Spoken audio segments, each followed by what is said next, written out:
umuntu akasho ukuthi siyanikhuthaza ukuthi niqhubeke nibukele i-Transformation Live sikhona. Kungeke ke phela umuntu ayikhuluma yonke into, bakhona nabanye, ukhona no Jerry abantu abajwayele kumbuka.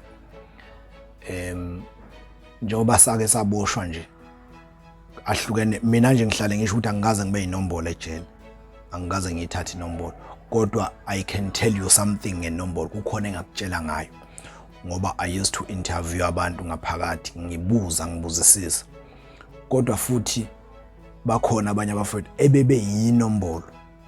So ongathi kukhona nje into ongathi uyibuza kumina ungayitholi, kodwa uyibuza kuJerry uMandla uyithole. So ke insizwa leyo esekhona kakhulu la kwi-Transformation ezodeze inibeka inithatha inibeka, mhlambe ngaba nemibuzo lapha nalapha ya ikwazi ukuniphendula. Ayinifundise likhona ukuthi nazi inombolo, kodwa inifundisele ukuthi nazi ukuthi umuntu okhuluma kanje usuke sengenwe yini, futhi indlela yakhe isuke ibhekephi. Ngoba uthanda inombolo akwenzeki ugcina ungaboshwanga, kukancane makwenzeka, kukancane. Kodwa nje siyabonga kakhulu ukuthi ni-support, iqhubeke ni-support esikhona, sizolokhu siyikhuluma lezi ndaba. Mhlambe ezinye zezinto umuntu akaveza ukuthi isipiliyoni umuntu asuke i-experience, life experience umuntu asuke edlule kuyona, iyona egcina isilungisa indlela umuntu acabanga ngayo nakhuluma ngayo. Yabona nje ngithi mangihambela izikole, ngihamba ngikhuluma ezikoleni, ngiyalingane ngifundisa ngempilo yasejele, ngisuke ngifaka kuzona ekhanda ukuthi uma zenza amacala nakho kufanele zikulindele, ngoba enye into esilimazayo thina ileyo ukuthi masikhulela emakhaya asinabo abantu abazositshela ukuthi nakho njalo kunilimazayo, njalo uma nenze nje nakho ongahle kunivelele. Mina nje esikoleni ngisenza umatric, ngifunde eNdlovukazi, ngangabulala amawindi esikole sonke, amawindi nje esikole. Ngibulala amawindi, ngangidakiwe, kodwa ngangingadakelwe phela ukuthi sengingabulala amawindi esikole. Mangikhuluma ukuthi ngawabulala lonke amawindi esikoleni engangifunda kusona eNdlovukazi High School eMaphophoma, endaweni yaseKuvukeni. Ngangenza umatric, sasine trip yokuyodlala, ngiyakhumbula siyodlala eMchitheke, esikoleni saseMchitheke. Basazi isikole saseMchitheke, abantu sike saphuma nje inkundla zokuxhumana, esibe nebhadi ingane eginqike nebhasi lapha esiqiweni kwaHlabisa. So sasikade siyodlala khona.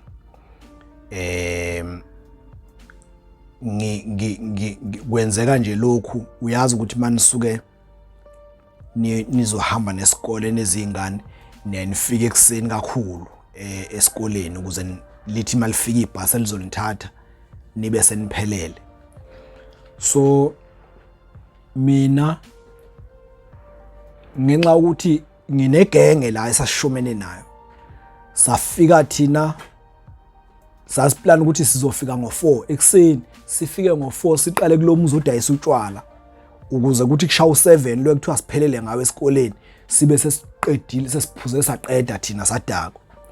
So nami ngaba ngomunye abadakiwe, ngabulala amawindi esikole wonke. Uma uzoyibuza ukuthi yini eyenza ukuthi, ngoba ngangadakiwe ngedwa, khona igenge ngihamba nayo, mhlambe sasi6, yini eyenza ukuthi kube yimi ngedwa engibulala amawindi esikole, laba abanye abadakiwe bengawabulali? Mhlambe omunye ngawubuza lo mbuzo. Ngiyakhumbula ukuthi ngangikade ngicula igospel, ngangicula igospel singabantu, uyazi ukuthi isikole masiyodlala nifike ngicula igospel, abanye becula isicathamiya before kudlalwa ibhola, kuba nalawo uma activities nyana nje before kudlalwa ibhola. So ngangicula negospel, sasifike ekseni senzele ukuthi sibuye sipractice. Ngathi sengiwabulela amawindi esikole kwase kuthiwa bafike babuza uthisha, ngoba uthisha bafica sekonakele sebefika nebhasi, babuza uthisha ukuthi kwenze njani, zasho ingane ukuthi hayi mina ngibulala amawindi esikole. Kwase kuthiwa no, asimshiye ucebe khulu, bekhuluma bodwa othisha. Kwathi mase kuyongenwa ebhasini selihamba ibhasi, kwathiwa hayi ngase ngigibele futhi ngoba sagibela nje sonke. Kwase kuthiwa yabehla abafundi bonke sizonibiza ngelist. Bayibiza ilist lokubeleqela amigama. Kwaze kwathi ekugcineni kwakhaneke sebengitshela sengisele ngedwa phansi, sayingene zonke ingane ebhasini, kwakhane bengitshena uthisha ukuthi wena uzokuhamba usubulela amawindi esikole. Ngalwa lapho ngalwa kwaze kwaphoqa ukuthi bengibambe bengiwise phansi bengijinge lapha lehamba ibhasi. But ngavuka ngagibela, ngalilandela ibhasi, ngagibela amatekisi, ngafika edolobheni ngaxhuma amatekisi ayimchitheki. Ngafika kungakaqalwa kusaculwa phambili, ngase ngiqhamuka, wahlakazeka lo i-assembly sengiqhamukile. Omunye umuntu ongazi lapho mhlambe ngahamba ayibuza ukuthi yini pho eyenza ukuthi lo muntu ngoba wayiphila kanje sigcine sekhulumani. Ijele lafike langishintsha yonke le ndlela yokucabanga. Indlela yokucabanga yijele nje langishintshayo. That is why uyayungizwe ngikhuluma kakhulu ngobunsizwa. Ngithi ubunsizwa kumele sibushintshe manje. Ubunsizwa lobu bakudala obabungenanzuzo kumele, ngoba iqiniso lithi noma ungakholwa kodwa kunezinto ezinhle, iningi ezinhle ezazenziwa kudala okwangamele siyeke nokungamele siyeke manje, esingathi masizenza manje sizenze kangconywana zisizuzise siphile nje kahle empilweni. Singagxili kulezi ezingakhokheli. Khona lezi zinto ezibambezelana kakhulu empilweni. Siyeke lezo zinto lezo. Sinamathile kakhulu kulezi ezizosiza nezofitha esikhathini samanje. Ngithi mangikhuluma nezingane zesikole ngitshela ukuthi mina esikoleni ngangabulala amawindi esikole, ziphike zithi ayikho leyo nto. Ngiyenza lokho ngikushiso ukuthi ngoba ngiyayimotivate zona. Ngabe ubulala amawindi esikole bayazi ngangaxoshwa ngisho. Mina ngifunda umatric ngaxoshwa 3 times esikoleni. Ngaxoshwa 3 times. Ngibuye ngixolelwe, ngixoshwe, ngibuye ngixolelwe, ngixoshwe, ngibuye ngixolelwe. Ngihlakaniphile esikoleni nginjalo. Kodwa ngangihlupha nje ngenxa ukuthi nganginobunsizwa, yilobu bunsizwa kuba bungafuneki. Yilobu ke ubabungafuneki, lobu bunsizwa bokubheda nje ungazi ukuthi uze wenza izinto engabo, ngoba kube ngagcina ngixoshwe esikoleni. Ngawubhala umatric, mhlambe ngabe ngiyenzani, ngaba ngikwazi nokuqhubeka ngifunde ngoba ngisaqhubeka ngifunda nje, ngaba kwenzeke lutho.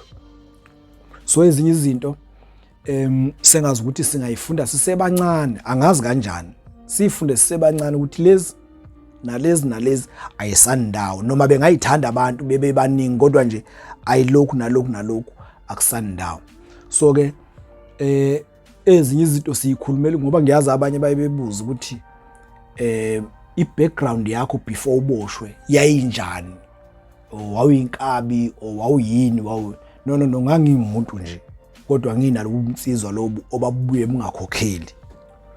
Abanye babo abasabenza namhlanje, abanye babafowethu noma abafana abenza emva kwethu abasabenza lobu bunsizwa bungakhokheli, lobu bungafuneki. Ziningi izinto esingazenza lapha ebunsizweni kodwa zizuzise futhi nezinye izizwe, ngoba masenza into esikhathini samanje singena kuma social media ibonwe nangezinye insizwa, ibone nangezinye izizwe ukuthi thina siphila kanje. So ke ilokho ebengifuna ukudlulisa ukuthi umuntu wakwahlupha futhi mhlambe nje abanye ngiyakhumbula nje ngiyenza elinye icala elazi la ekhaya, lazi ladinga ukuthi siye kwenye induna, sihambe nabazali bethu siye kwenye induna. Ngenza elinye icala, wathi omunye ubaba, wena uzohamba uboshwe indlela ohlupha ngayo. impela ngagcina ngiboshiwe.